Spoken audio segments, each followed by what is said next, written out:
for exciting news for students across the state. It was announced this week there's new funding provided for high-speed internet to 12 Greater Minnesota school districts. The $500,000 grants were approved during the 2016 legislative session. This means these kids will get more online opportunities, and parents like this help them do their homework. Joining me now to learn more about this is Lieutenant Governor Tina Smith. Thank you so much for joining us. I'm so happy to be here and talk about this just really great effort we're undertaking here. This is huge for these dozen school districts, and some of these students were spending 2 hours on the bus. Well, this is just such a demonstration that broadband internet access, high-speed internet access isn't to have, it is a necessary thing to have.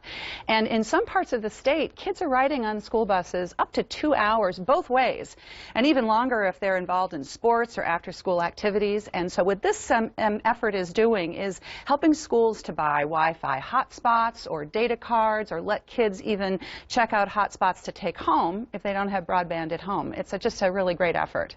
12 districts, I mean, that's quite a bit. Does this still leave some holes in areas around the state? Absolutely. Right now, we have about 20% of Greater Minnesota that doesn't have access to broadband internet, high-speed access at all. And this is really just a big gap in opportunity. If you can't connect, you really can't compete. We also, in addition to this high-speed internet access for students, announced this week $34 million to allow local communities to expand broadband access. And that, along with this effort with students, I think is going to make a big difference. And you said it now, but you said it before, this really levels the playing field in your eyes, not only for students, but when you're talking about for communities as well. Absolutely. I mean, why is it fair that a patient who has a doctor in Beltrami County can't get the same kind of health care that somebody who lives in Savage or Chanhassen, because the doctor doesn't have access to internet? I've talked to doctors in Greater Minnesota that literally will drive to outside of a McDonald's in their community so they can look at x-rays because they don't have access at home. So it makes a huge difference for people. How many other states are we seeing doing something like this? This has been a big effort that really started at the beginning of the Obama administration to expand, and I want to also point out that we have public resources, but it's also matched dollar for dollar by local telecom providers and cable companies and even local governments to help expand this. It's almost like what rural electrification, you know, back 80, 90 years ago, when we just had to all come together to get electricity to that last mile. Now we're getting broadband to the last mile.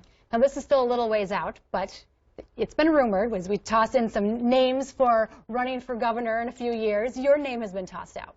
Well, that is true. My name has been tossed out, and I'll tell you that I am just very focused on this next legislative session and making sure that we get as much done for the people of Minnesota as we can. I think that people are a little bit worn out by this constant campaigning, and I'm glad to be able to just do my job. What are you hoping? Just first things first, what is on your to-do list? We've got to get this insurance rebate done as quickly as we can. I mean, healthcare delayed is healthcare denied for literally thousands of Minnesotans because of these health insurance premium spikes. So I hope the next thing we get done next week is for the legislature to pass that rebate proposal of the governor so we can get moving on that. All right. And of course, the legislative session just getting started. Yes. So thank you, Lieutenant Governor. We appreciate your time this morning. Thank you so much. And she came in, Mace, with a beaming smile on her face because of all that sunshine outside, which I think we're all smiling about today, aren't we? Absolutely. I'm on my way to go cross-country skiing. Ah, very nice.